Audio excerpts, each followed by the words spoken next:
Hey, good afternoon, everybody. Welcome to our Sunday afternoon Meet the Atheists segment. Gives me great pleasure to introduce to you somebody that I've been following online for a while now, the Punk Apostate, aka Brentley. Welcome to our little corner of the of the web. Hey, thank you so much for having me. This is awesome. No, I always like to, whenever I find somebody that I haven't run into, I take a deep dive and I like to see the type of content that you do, and introduce our members to your content as well. Oh, right So on. yeah, let's jump straight into it. Can you tell us a little bit about, where the all the punkery comes from? Where did you grow up, and was it a religious environment? Because some people grow up in super religious environments. Oh yeah, no, it was absolutely very like a super religious environment. It was interesting though because it was called the Calvary Chapel movement, right? And Right. it was very heavy on the fundamentalism, but at the same time they were really lax on like the clothes. Like there was just a movie that just came out, and it's like it was during the hippie movement, and so they Okay. wanted like to evangelize to people that were hippie, so they didn't care. Like you come into the church without shoes on, you didn't have to wear your Sunday best kind of thing. So it was that whole movement, and so it made pretty good sense that like a Christian punk scene was like, it was the next step, I guess, right? And they saw it as a evangelizing tool for the kids. You know, we were we were punks, so we looked crazy, but like we were like punks for Jesus and stuff like that. So it's completely antithetical of everything punk stands for, as far as I can tell. But it was just kind of funny. But It's like whenever the priest comes with with sweets and ice cream, you should trust them, exactly right. because Right. this is the thing is I found this it's actually very striking that Christianity tries to make itself more palatable. So it'll go through these movements of rebranding, and Right. Yeah. even the even the doctrine takes a bit of a rebranding here and there. Then all of a sudden, yeah, it's okay. We'll have a gay pastor, and we'll have a trans woman do a speech, and but it's all just window dressing, Yeah. because if you read the book is Yeah, it's definitely not cool with the gay, with gay people. That's like when, a lot of these people will try to be like, oh, Jesus never said anything about gay people or whatever. But it is in the Old Testament and New Testament. It's there. It's yeah. just we should probably just not read the book. That's my thing. Just let the thing go. It's cool. We don't have to like rationalize around all of the evil to like pick out like one or two like not evil things from it or whatever. Yeah, Yeah. yeah. It's yeah, it's like it's that saying, it's like if you drop money in a pigsty, you can go and pick it up, but do you really want to? That's the Right. question. Yeah. Is it worth it? I don't know.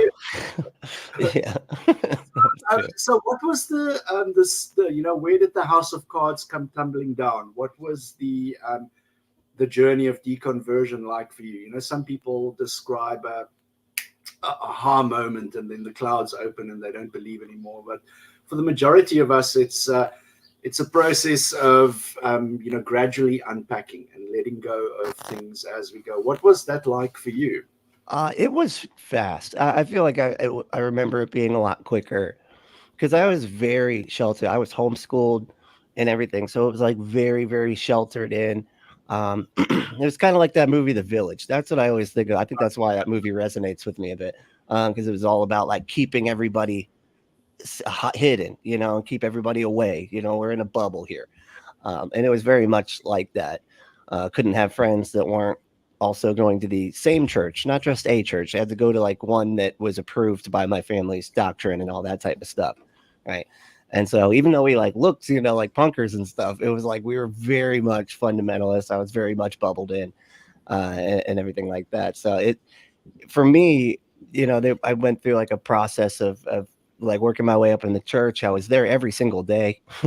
I was very, very involved. I played music for with the youth group, kind of like because we had such a little like skateboarder punk type scene. We had a skate park at the church and everything. And so like they liked to do. We did. They let us do like punk music for the worship and stuff like that. So it was, yeah, it was fun. Don't get me wrong, it was a great time. But at the same time, it was like, I was like working my way up to get through there, and then at one point, it just like I can't remember. Well, there was like a rumor about us, and once the rumor happened, it was like one of the people in a band that I was in. I was in a punk band, and we would play around to different churches and stuff. And our drummer was going off to be in the military, and so he asked his dad. He's like, "Hey, he was like 18 years old. He's like, I just want to be able to have a beer before I go, possibly get killed or whatever." And his dad was like, "Yeah, absolutely. If you're old enough to get shot at, you're old enough to have a beer." So he had a beer, and then the church people found out about it, and we all got in trouble. We all got like removed from all of our stuff. We weren't allowed to lead worship anymore. We're kind of like shunned, And I'm like, I didn't even fucking do anything. Like, what the hell? Like, I don't know what the hell's going on. I didn't even get a hangover, and I'm getting sticked. Yeah, like you knew him, though. You know the guy. That's like, what? We all know him. What the heck is he talking about? Like, jeez, yeah. So, it's true to form, though. It's really true to form with Christians, where the sins of the father follows you through how many generations, So, it's true to form.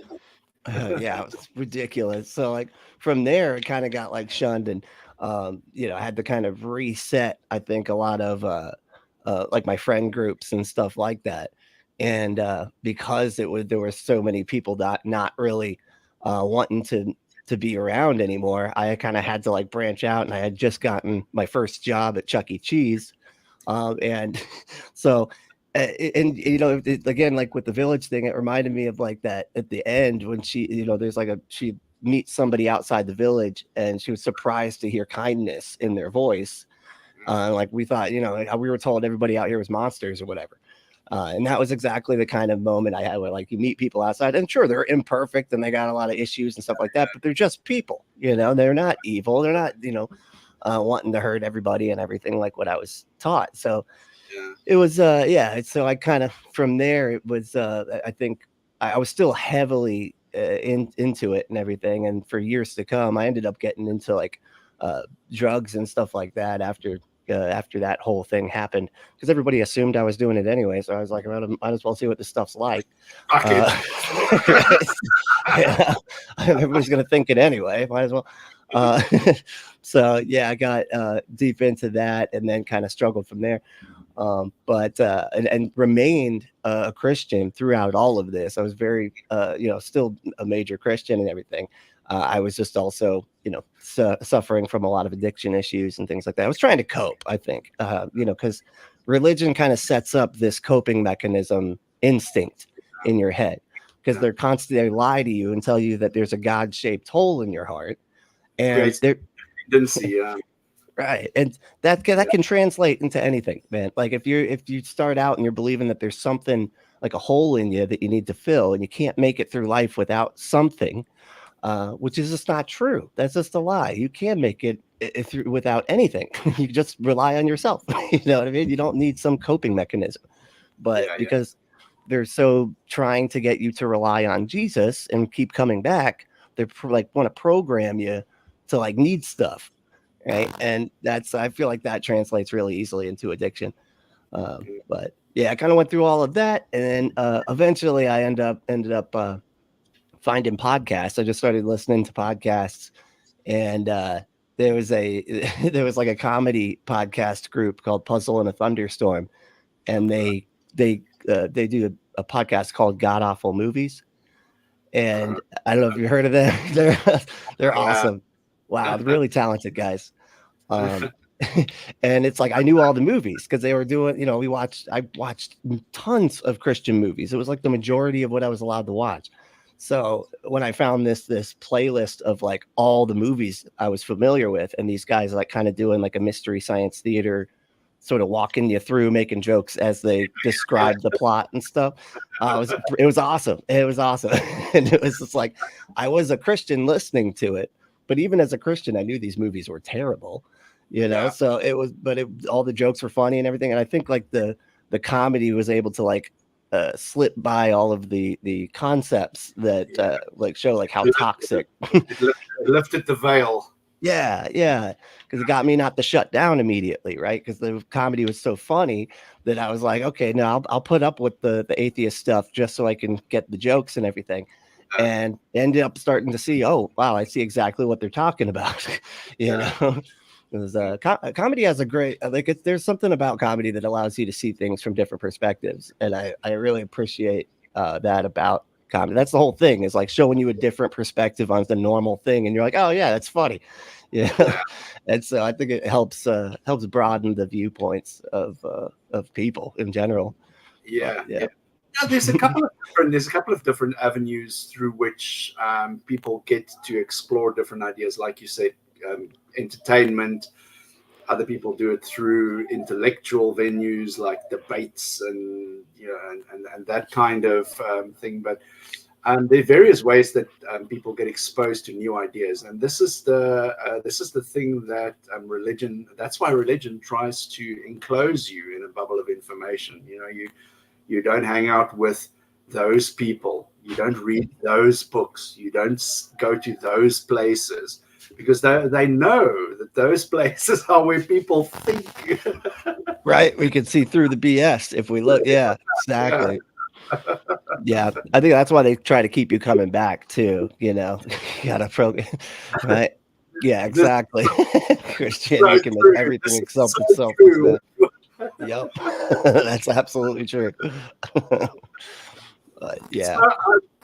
well, you mentioned this podcast, but were there any specific people or organizations that were, instrumental in this process for you?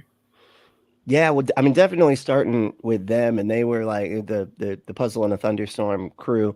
They like have they like promote all of this other kind, all these other atheists groups and everything like that throughout their different shows and whatnot. And so that was kind of my introduction into everything, really. And it was into got into the Seth Andrews, found his stuff there.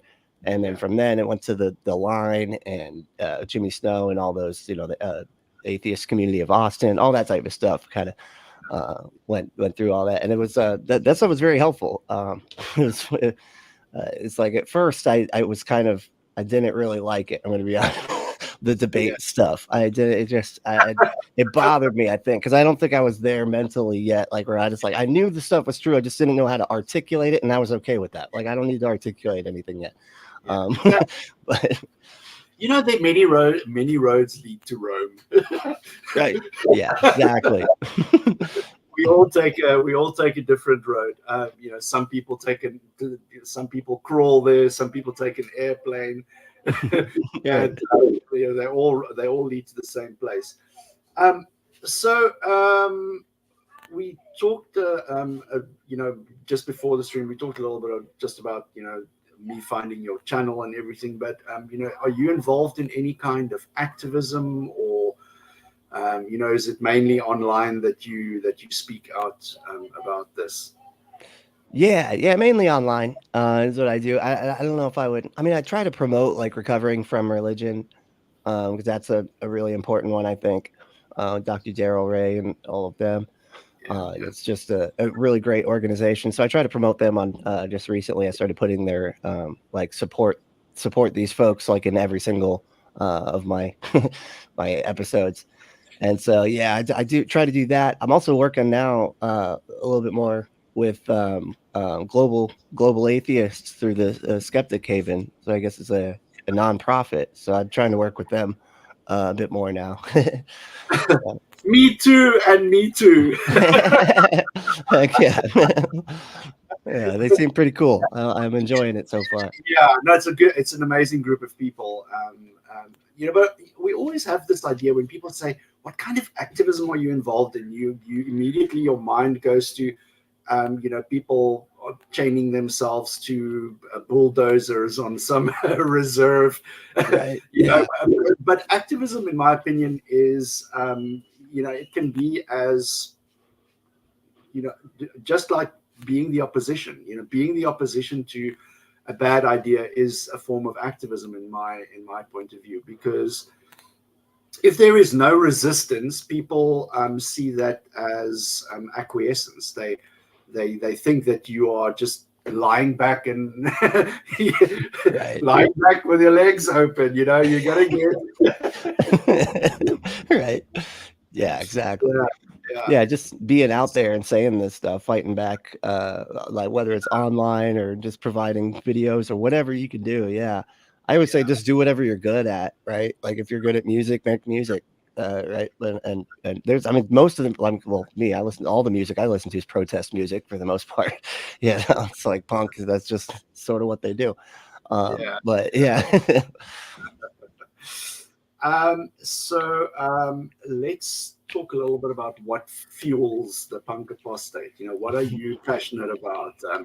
You know, some people, you know, when they leave that religious circle, they develop all kinds of interest. You know, some people find a newfound love of gardening, and Right. because they couldn't go out on Sunday morning. You know, and some people, Right. you know. So, what are you passionate about? Well, I mean, like I said, I really like comedy. I think that's like my favorite, like one of my favorite things to do. It's kind of like that's sort of what the show is. Honestly, it's just me having an opportunity to be able to do like improv bits and stuff while I'm reacting to the crazy fundamentalists on the screen saying nonsense. It's just I just like, it's just fun. It is fun. It's kind of like an outlet. Because I think too, like I am clean now. I don't do any drugs or anything like that. But I think the part that I enjoyed about all of that lifestyle was the entertaining each other and having fun and telling jokes and making each other laugh, and you know what I mean, having the conversations and having fun together like that. And you could do all that without the drugs. That's like that's not really a necessary part of all this, right? So I think the show kind of like quenched that thirst. Yeah. No, you have to find a creative. You have to find a creative outlet.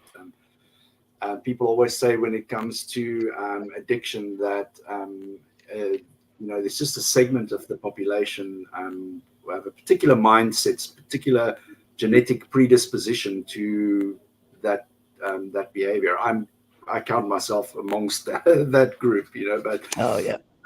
what happens is that you know, just the destructive behaviors, we try to replace them with something that is a bit more constructive.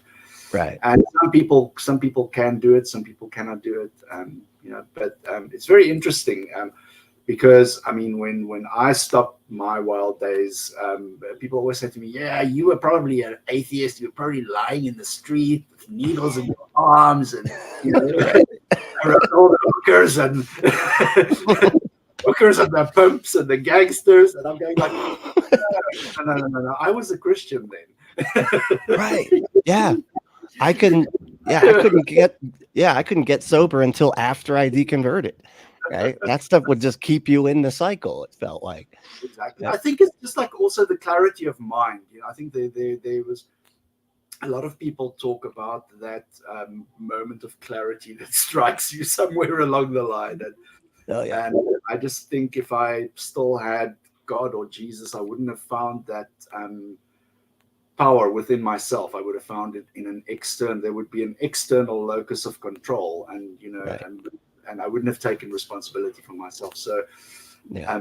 there you have it, guys. You know, if you want to get your shit together and you want to get your act together, you got to drop Jesus. That's it. Right. Yeah. That is not it's not helpful.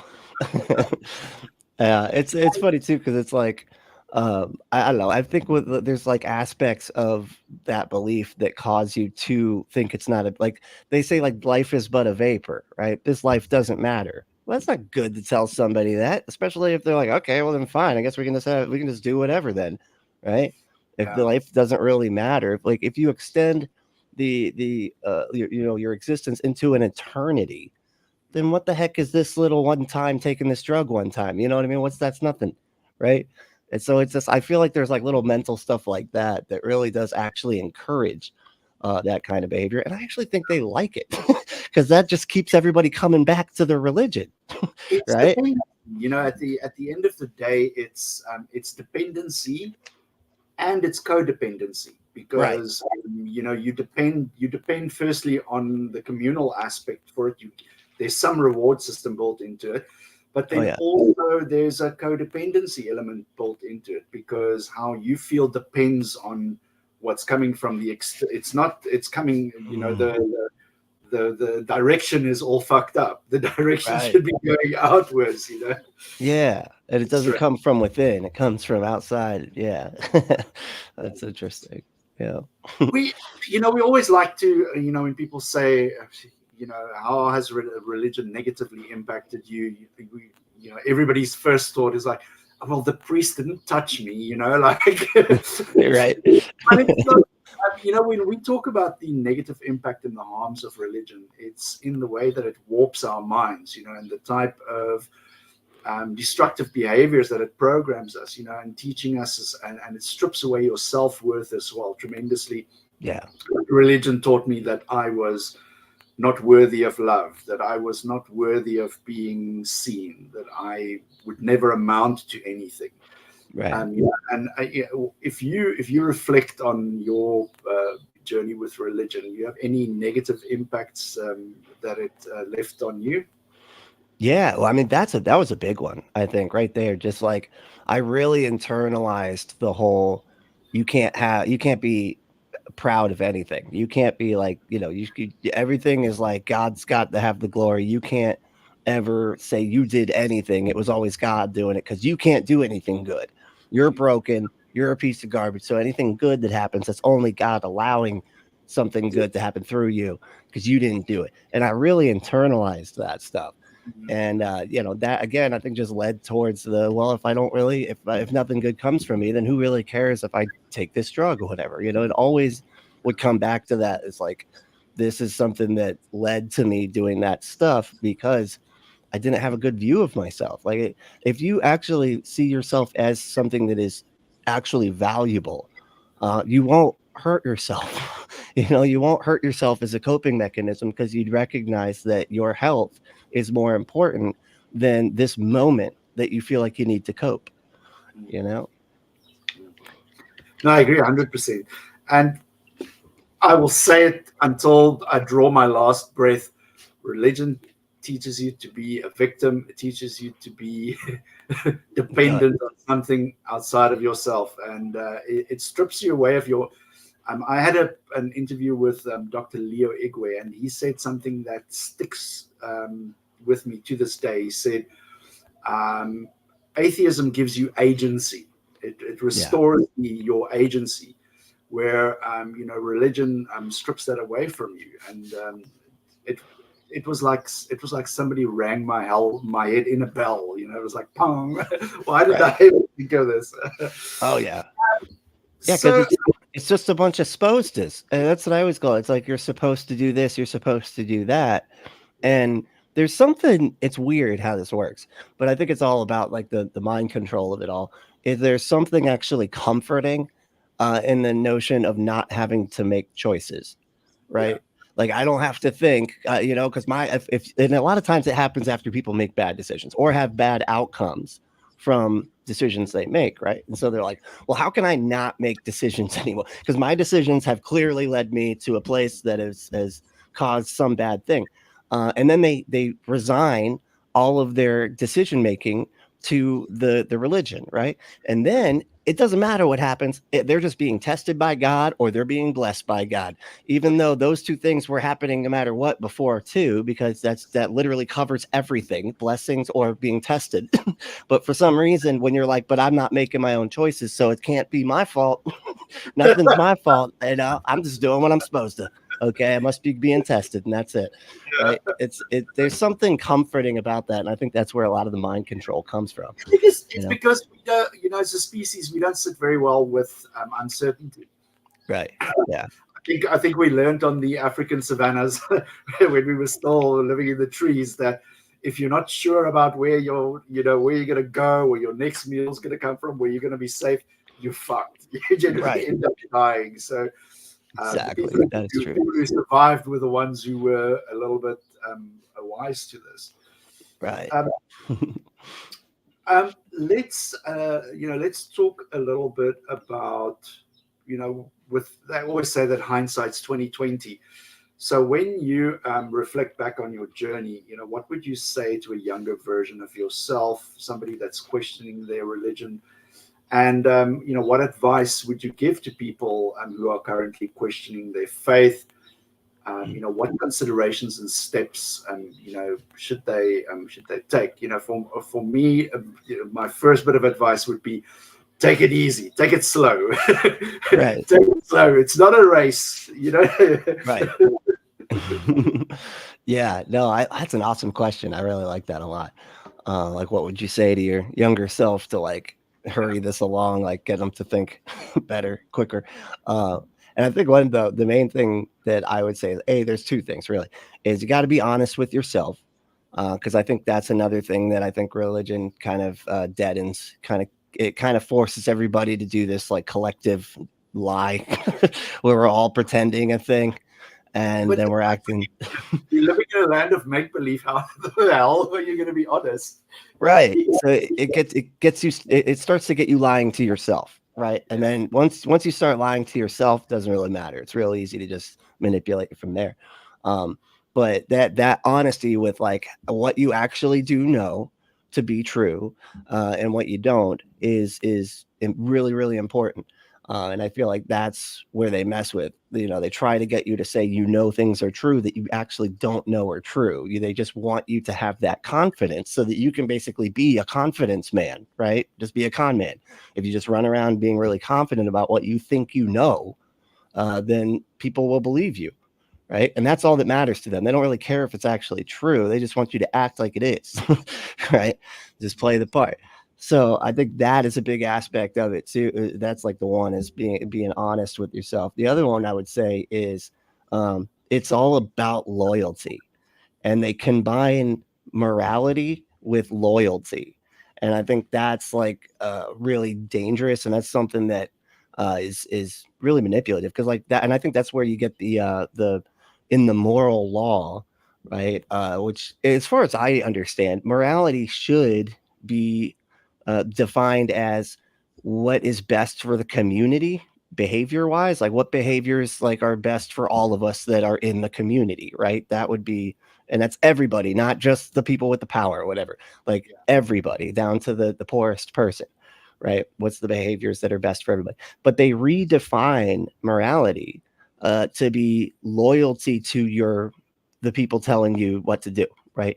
And so like in this case is like your parents. So your parents have like this belief system, and they see you as being immoral if you don't believe the things that your parents tell you to believe, right? And you think that as long as I love somebody, then I have to believe everything they say. And you make that connection as a kid, right?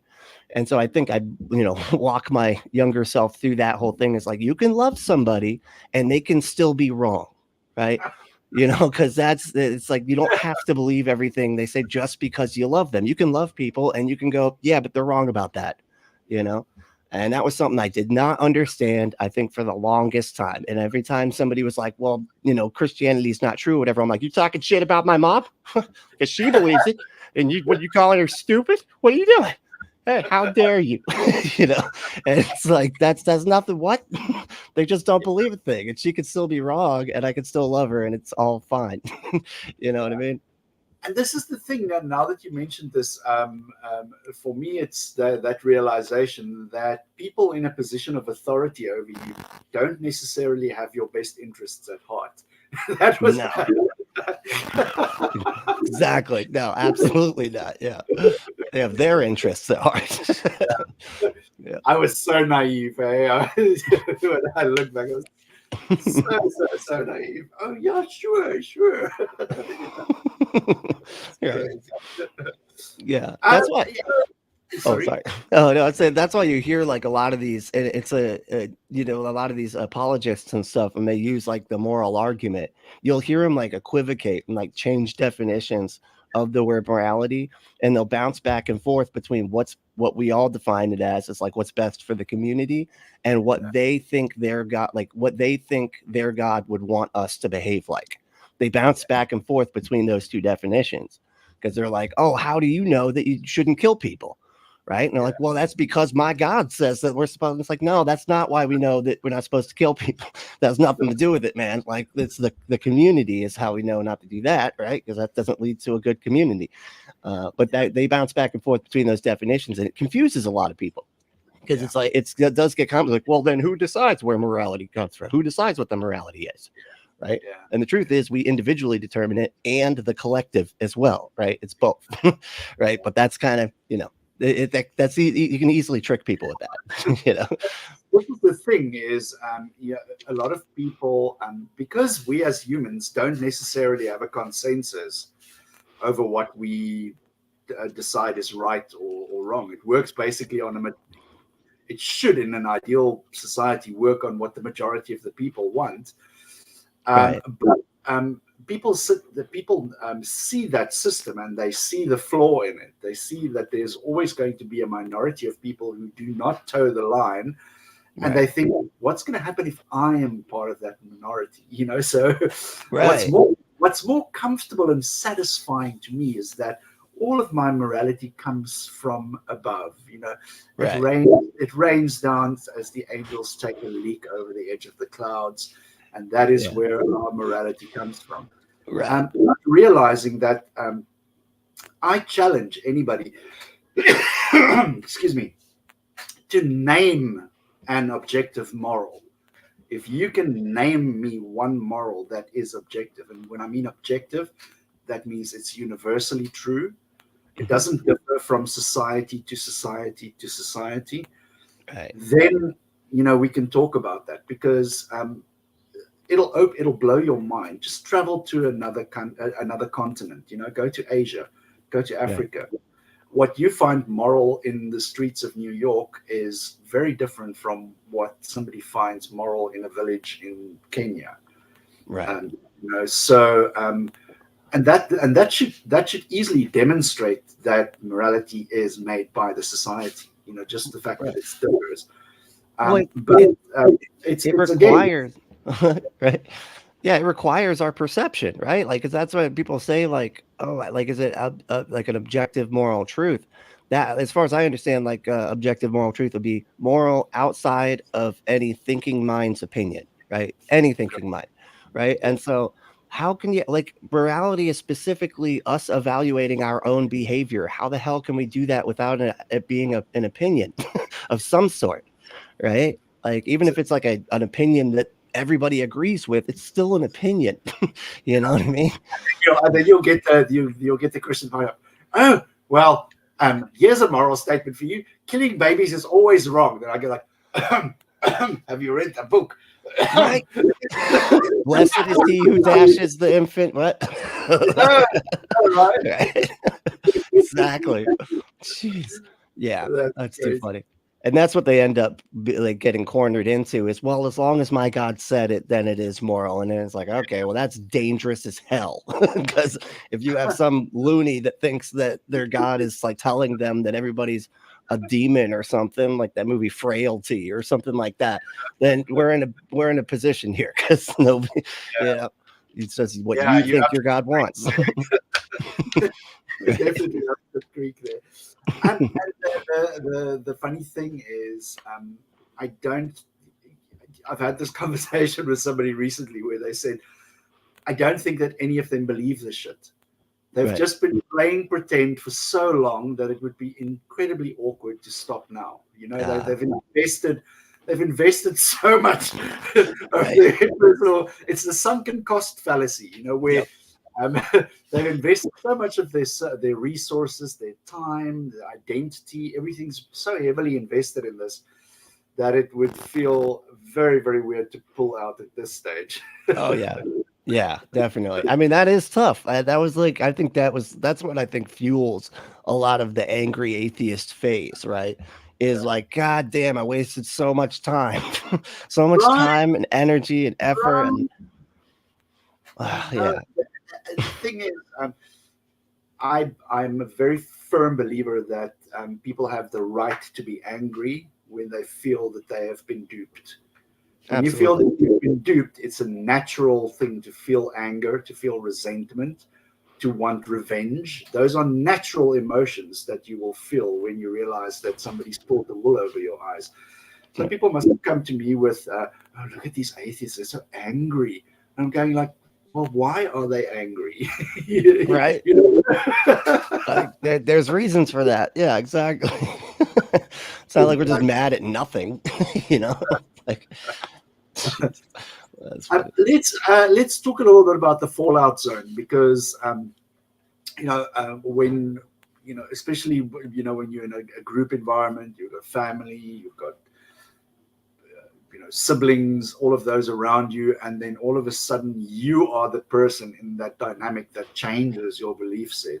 It typically causes a couple of ripples in the pond. And what was that environment like for you? Was there a lot of kickback, and what was the immediate response to you saying like, fuck, I don't believe this shit anymore?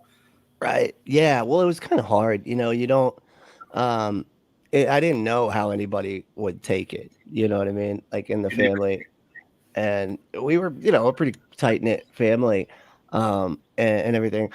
And so, and everybody in the family was involved in church. Like, I think, yeah, like two of the three kids or whatever, they were like employed by the churches, right? So like, they were really serious about it. And right, yeah. So and so I didn't want to, because the one thing that bothered me more than anything was having to pretend to nod along with it, when I didn't believe it. So in order to get ahead of that, I also didn't want to have to tell everybody in a group when I'm at like a family event to be like, oh yeah, by the way, I'm not going to nod along to the religious whatever anymore. Yeah, pass the potatoes. I don't believe in God anymore. Right. Yeah. Do want to do that. So I ended up, I just called each member of my family and just had a long conversation. I don't know, as if people have asked me, like, do you recommend everybody do that? I'm like, I don't know. It depends on your family. You know what I mean? I know it worked. I thought it worked better for me because it made me feel more comfortable at my family events and stuff. Because it just, like I said, please don't ask me to pray anymore and stuff, because you always have that. I'm like the oldest son, right? So they're like, oh, you got to pray and stuff. And I'm like, nah, please don't ask me to do that anymore. I'm not going to. I'll tell him I would love to pray for you. All right. Yeah. What's your problem, man? Like, what's with baby cancer? What are you doing, dude? Like, what is this? But yeah. Bless us today for all the pestilence, disease, war, and famine. Right. Exactly. Earthquake, tsunamis, and drought. All these unnecessary things you didn't have to create, but did anyway. Yeah. But no, they were pretty cool, honestly.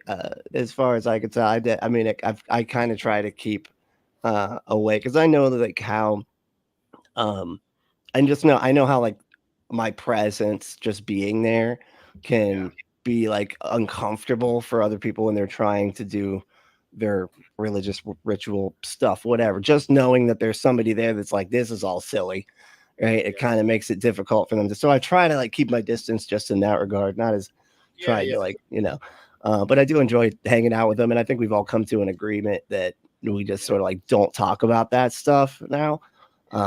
Which is fine, whatever. It's the uncle that's in prison. Everybody knows about it, but nobody talks about him. Right. We don't talk about brew. No. That's right. No, we don't.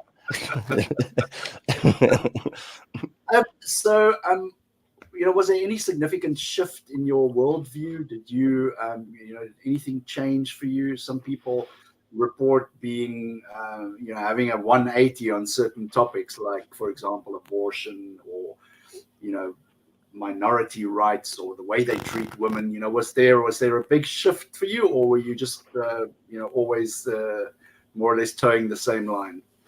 No, there was a huge turnaround in that regard. Like I was very right wing for the longest time. I was very much into conspiracy theories. I was into all that stuff. But as far as like my moral standards go, I think that's why I think about morality so often.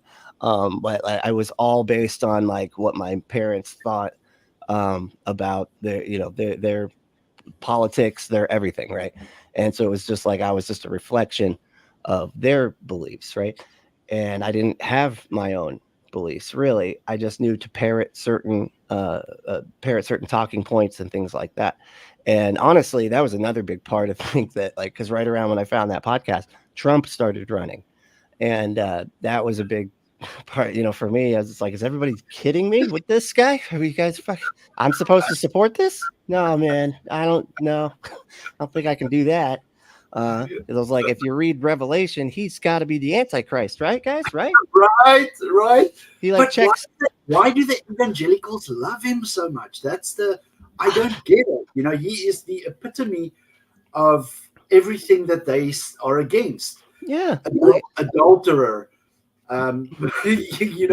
liar, yeah. Liar, con man. Pride. The whole thing, but they lap it up. It's insane. I don't get it.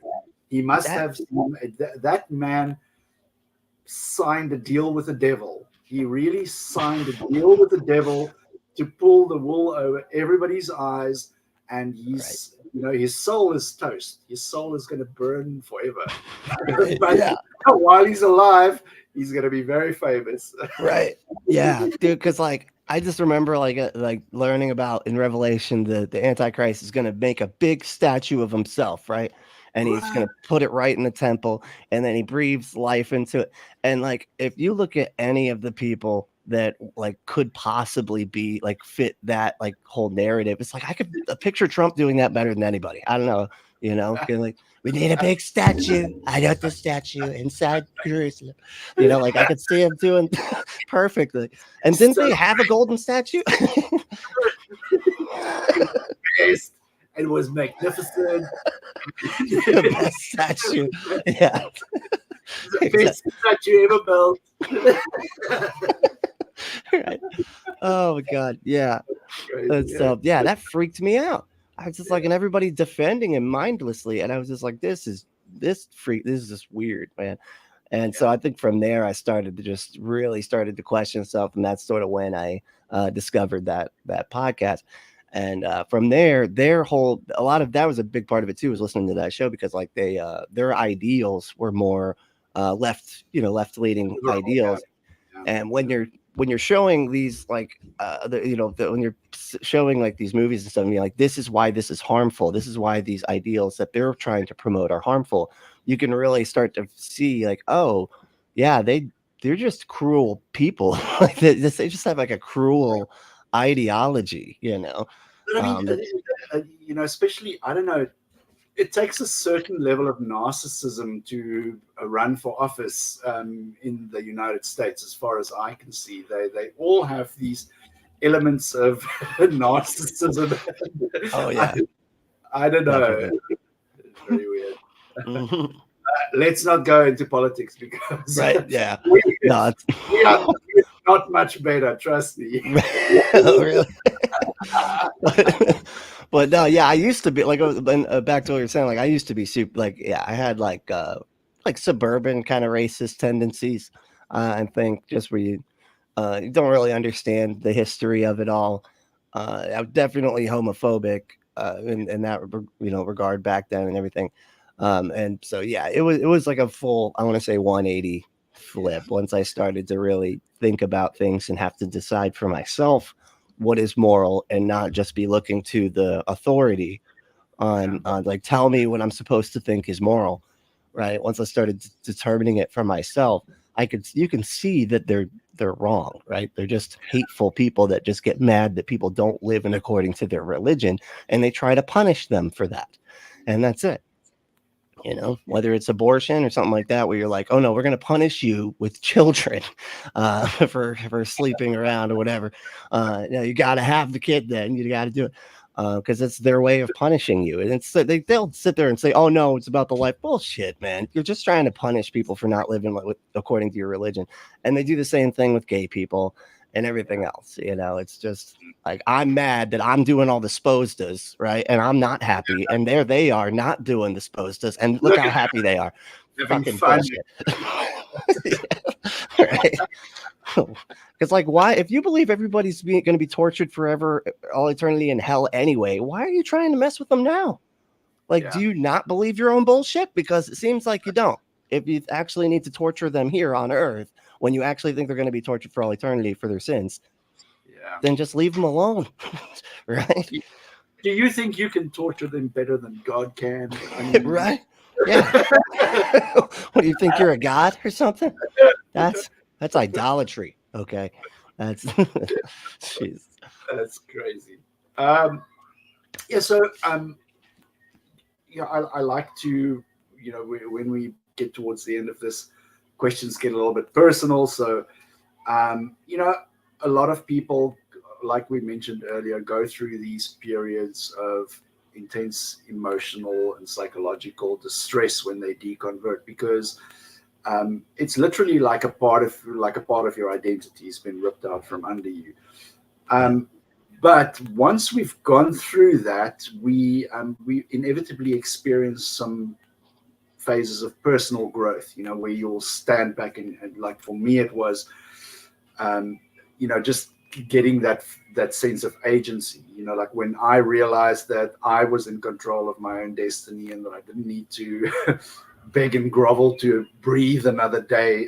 It was so empowering and so liberating, So have you discovered any positive aspects, areas of personal growth that, now that you think back on the journey?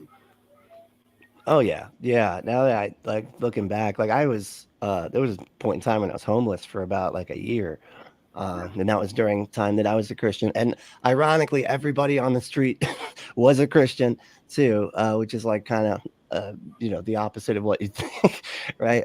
But the way they we do, and look at all the shelters we build. And, right.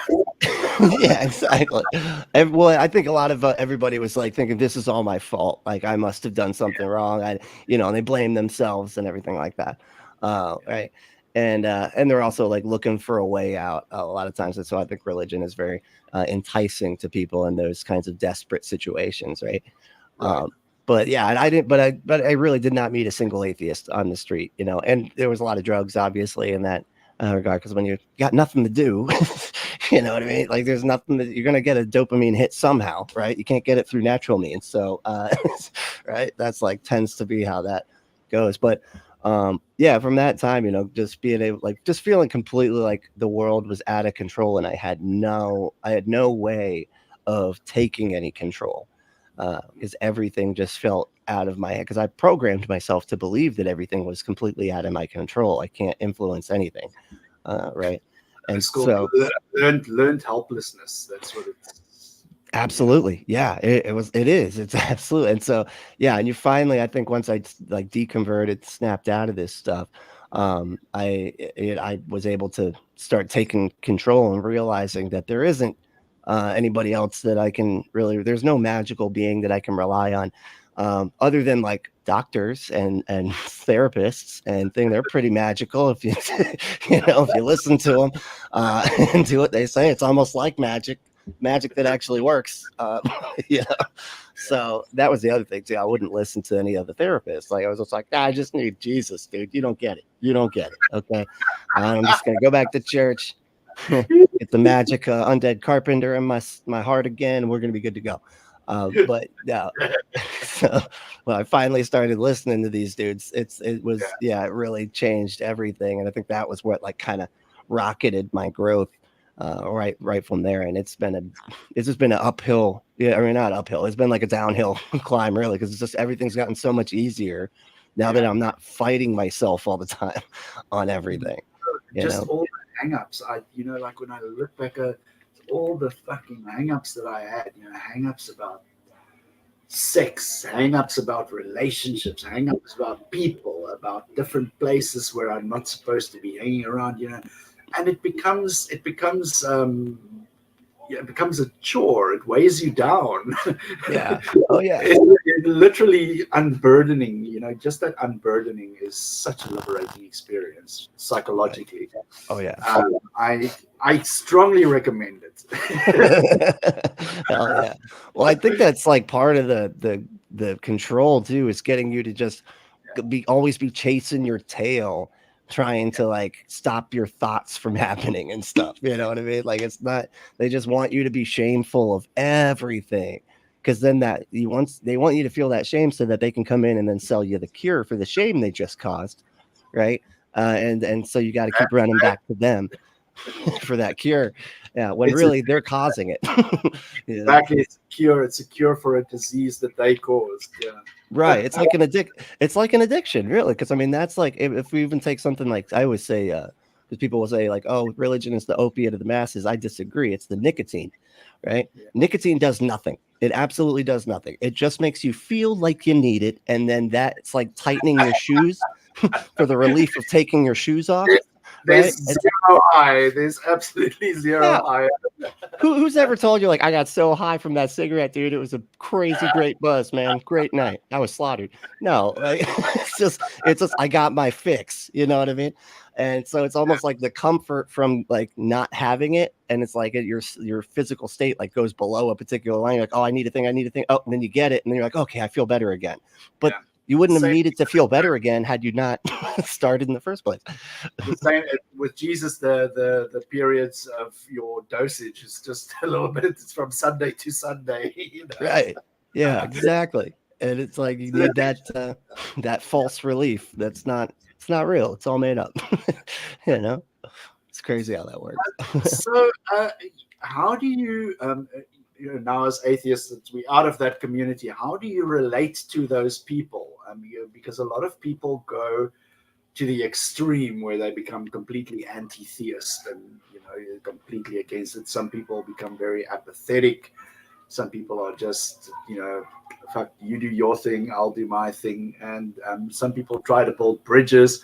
What is your approach to those who are still religious?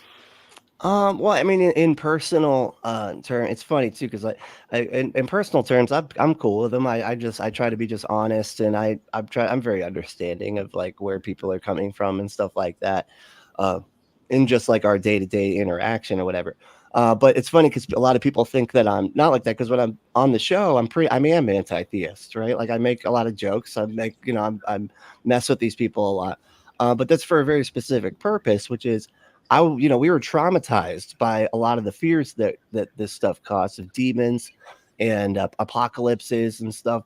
And so it was like it's a way to heal from all that stuff is to like point and laugh at these people acting like this stuff is so real, right? And it's kind of like healing to be like, oh yeah, this is so silly and ridiculous. Of course there's not demons around every corner. Of course there's not witches casting spells at every moment. Of course, I can't catch a spell from a TV show about The Exorcist or whatever. Like, obviously, this stuff is, but like laughing at it and making jokes about it and stuff, I think is very helpful to me. But people see that and they're like, "Oh, he must be really mean," And I'm like, "No, I'm not. This show has a purpose. That's all, But yeah, but as far as like just interacting with theist people, I try to be cool, and interact. I'm not gonna like agree with them just for the sake of agreeing with them, but I'll politely, maybe ask questions, kind of do the street epistemology thing, right? But the thing with I'm a you get what you give kind of guy, so if you there you go. That's a good way. If you're gonna approach me with Mudman and Rib Woman in the garden, you are gonna get ridicule and laughter and scorn.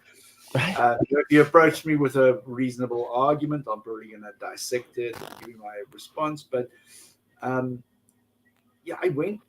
know deep in my heart that I'm very, very, very against religion. I think it's very harmful, and because of that, I believe that we should free society from it, which makes me an anti-theist because I am against theism. Right. People hear the word anti-theist and they think it's like some form of atheist terrorist that's gonna blow the bus up and sink the ferry. You know? Right. Yeah. Like you hate them or something. Like you hate the people. And it's like, we don't hate the people. We hate the beliefs, you know? It's a Don't hate the basic. player, hate the game. Right. Exactly. Because I see the people as victims, man. Like, you know I was a victim. So that's, yeah. Yeah. Amazing. Brentley, this has been such a great conversation. Thank you so much for waking up early, sharing your Sunday morning with us. Tell us where can people find you online if anybody wants to follow you, and also just send me those links on Messenger and I can post them in the video's description on YouTube. Cool. Yeah, no problem. Yeah, if you just go on YouTube and just search Punk Apostate, I'm pretty sure I'm the only one. Yeah, and so I just it's a lot of fun, and I put all the links are up there in any of the descriptions of the shows. I try to put everything I can per video. Once I get around to it, actually, there might be a couple that I need to do still, but but typically that's where they all are. But yeah, so if you just go to youtube.com / Punk Apostate too, that's like another way you can get there. But yeah, it's I've minimized down. I used to do like a bunch of shows, and I was like, I got to just focus on one thing at a time. So now I'm just doing the Punk Apostate show. Yeah, amazing. Well, thank you so much. Take care and keep fighting the good fight, my friend. We've got a lot of work ahead of us. Oh my gosh, yep, absolutely. You too, man. Thank you so much for having me. This was really cool. Yeah, you're very welcome.